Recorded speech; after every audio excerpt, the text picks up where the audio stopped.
খুবই পোলাইটলি করে, ডেফিনেটলি সে কিন্তু ভিনাসের দ্বারা কিন্তু সাকসেস কিন্তু পাবে। বুঝতে পারছো তো? এটাই হচ্ছে মেইন লজিকটা।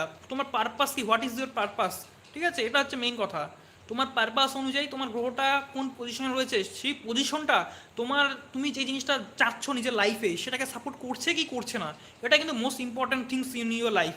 ঠিক আছে, এটা কিন্তু বলা কখনো দরকার নেই যে শুক্র 6 নম্বর করে খুব খারাপ ফল দেয়।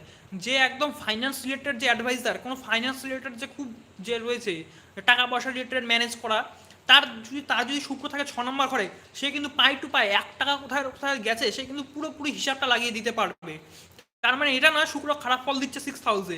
6 হাউসে শুক্র থাকলে অবশ্যই নিচু হয়, কিছু নেগেটিভ জিনিস থাকে শুক্রের জন্য। শুক্র কিন্তু একটা বড় লোক ব্যক্তি, হ্যাঁ, তাকে যদি 10 টাকার জন্য যদি হিসাব লাগাতে হয় তার জন্য কিন্তু সেটা ভালো নয়। কারণ কোনো বড় লোক যদি যদি তার পকেটে 500 টাকা পড়ে যায়, সে যদি 500 টাকা করে হিসাব করতে লাগে, তো বুঝতে পারছো একটা বড় লোক ব্যাপারটা তো সেটা থাকে না। তো অবশ্যই সে নিশ্চয়ই বড় লোক নয়, ব্যাপার হচ্ছে সেটাই। তো সবার সবার ডিমান্ড বা